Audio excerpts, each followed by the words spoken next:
Hey, English learners, welcome back to the English Talk with Luna podcast, your cozy spot for simple English and real life dialogue. I'm Luna. And I'm Ty. Luna, I have to say, you sound incredibly sharp today, like totally energized. Did your brain have a double espresso? My brain had plenty of coffee, definitely, but my mouth is still waking up very slowly. Ah, so the mind is ready, but the speech muscles are still in bed.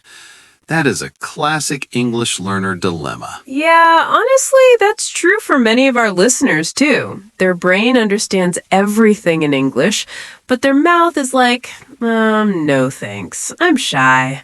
Does that sound like you? You listen, you follow along, but when it's time to actually say something, your mouth suddenly forgets how to function. It just locks up. Exactly. You watch the videos, you know the vocabulary, you get all the jokes, but the second you try to speak, the words get stuck. Your tongue feels heavy, and your lips just won't cooperate. We want to share something vital with you. There is absolutely nothing wrong with you. Your mouth is simply not trained yet. Right, not trained yet. That word yet is so powerful. It's because most students only spend time training their brain. Grammar, vocab lists, listening practice, subtitles, and notes. Meanwhile, they almost never exercise their mouth muscles. The lips, the tongue, the jaw, and that natural English sound flow. In a way, your brain is living in English, but your mouth is still living in your native language. And that's exactly what we're going to fix together in this episode. Today's topic is train your mouth to speak in English. Basically, we'll discuss why your mouth freezes and show you easy daily drills to wake it up, like a tiny English gym right in your bedroom. And don't worry about the difficulty level. This is a B1 level episode, perfect for easy conversation practice. Even if you're at an A2 level, stick with us. Some parts might feel new, but that's how your English grows stronger. Before we dive in, we want to meet you. In the comments, tell us your name, where you are listening from, and what is the hardest part for you, understanding English or speaking it? Just one simple sentence. When you write that comment, your brain has to select words and construct a thought. That's real practice, not just passive listening. We truly love reading what you have to say. It feels like we're all in one massive international classroom together. Like one big global English family. So, now that we've introduced ourselves, let's ask the big question. Why does your mouth freeze when it's time to talk? And how do we fix it? For many learners, it feels like a total mystery. I understand the words, so why can't I say them? Exactly. And here's the surprising truth. English is not just in your head. Not just in your head. It's also in your lips, your tongue, your jaw, and the way your sounds connect, your sound flow. Think about your routine. You read English, you listen to it, maybe you even write it. But do you actually exercise your mouth in English? Not every day. Not like a workout. So the brain is fit, but the mouth muscles are out of shape. That's why you might sound slow, a bit choppy, or unnatural. It's not because you're bad at English, it's because your mouth isn't ready. Imagine you read 100 books about how to do a perfect push-up. I like that analogy. 100 books about push-ups sounds like something you would do, Kai. Hey, I like to be prepared. But if you know the science and the technique, but never actually do one push-up, what happens? You try to do one in real life and you just fall flat on your face. Not because you're not smart, but because the muscles were never conditioned. That is exactly what happens with English speaking. You know the grammar, but your mouth hasn't been trained to move fast and smooth. Your mouth is a little bit lazy. A lazy mouth. I like that. It's just used to your first language, your native rhythm and mouth shapes. But English has a completely different beat. We have soft T sounds, silent letters, and words that link together. If your mouth never practices these, your speech feels broken, even if your brain is brilliant. Here's the key. Speaking is both mental and muscular. Your brain picks the words, but your mouth has to deliver them. If the muscles are weak, your confidence disappears. You feel like you're failing, but you're just untrained. The good news? Muscles can be trained. You can treat your mouth like a muscle with short, daily repetitions. No expensive equipment, no teacher needed, just you and your voice. And maybe a confused neighbor listening through the wall. Wow, someone is really working on their English today. Let's turn that lazy mouth into a confident English mouth with just a few minutes a day. Luna, that sounds like a late-night TV ad. Change your life in 5 minutes. It does, but this isn't a scam. Just 5 minutes a day can change your muscle memory. 5 minutes. That's less time than it takes to scroll through social media. Exactly.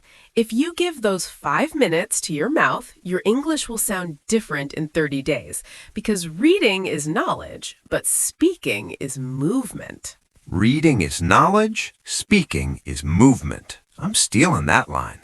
So what does this mouth gym workout actually look like? It has 4 steps: the warm-up, the mirror, shadow speaking, and the fluency loop. Let's break those down. Step 1, mouth warm-up. Just like at the gym, you don't start with heavy weights.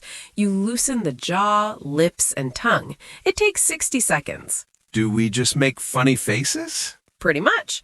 First, lip rolls. Buzz your lips like a motor. Brrr. It wakes up your breath.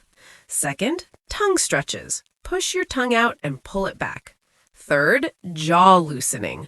Open wide like a yawn, then relax. Finally, a big smile stretch. It looks silly, but it removes tension. A warm mouth is a ready mouth. Step 2, the mirror technique. Most learners are afraid to see themselves speak. Stand in front of a mirror, look yourself in the eye, and say a strong sentence like, "I own my voice." Say it 5 times, starting slow and getting faster. This builds awareness. You stop being afraid of how you look when you speak English. Step 3, shadow speaking. This is the magic part. You listen to a short audio clip, maybe 5 seconds, and repeat it immediately. You try to copy the exact rhythm and emotion. You become the shadow of the speaker. You aren't translating, you're just mimicking the flow. This is how babies learn. It connects your ears, brain, and mouth. Finally, step 4, the fluency loop. Pick one sentence, say it slow, then normal, then fast. Repeat that loop 3 times. This teaches your mouth to move without overthinking. You don't need new sentences every day. You can use the same one until it feels easy. So, warm up, 1 minute, mirror, 1 minute, shadow, 2 minutes, and loop, 1 minute. 5 minutes and you're done for the day. If you do this consistently, your English will start to live in your mouth, not just in your head. In the next part, we'll talk about how to stop sounding like a robot by using sound clusters. A robot says, "I am going to the store." 0 flow. Exactly! Fluent speakers use sound clusters, groups of 3 to 6 words said as one unit. I'm gonna go to the store. It's like speech music. You don't need to be perfect, but you do need to connect the words.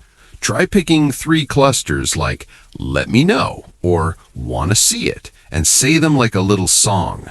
Record yourself on your phone. See how the rhythm feels.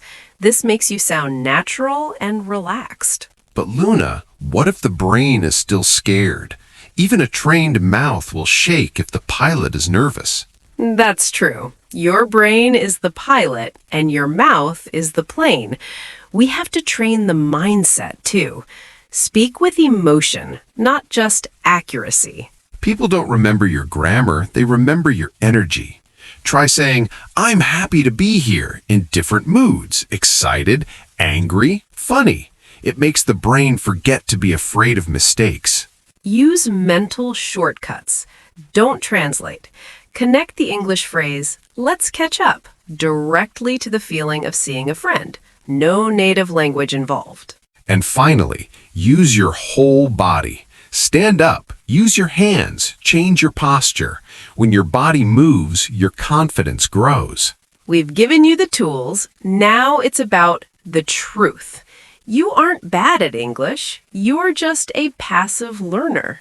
A passive learner watches hours of video but speaks 0 words. A fluent learner watches 10 minutes but speaks for 5. Fear is expensive. It costs you job opportunities and new friendships. You can't change the past, but you can change the next 30 days. Fluency is a decision. It's built in private, in your kitchen or your car, when nobody's watching. One day, people will just see the result and say, "Wow, you're so fluent." Take a deep breath. You finished this whole episode in English. That's a huge win for your brain. Now, don't let it stay in your head. Stand up and say 1 sentence out loud right now. Go to the mirror and say, "This is my voice. I am training my mouth to speak English." That is your homework. Write in the comments, "I will train my mouth every day." We'll be there to cheer you on. If this helped, hit like and subscribe. I'm Luna. And I'm Kai. This was the English Talk with Luna podcast. Take care of your voice, keep training, and we'll talk to you soon. Bye.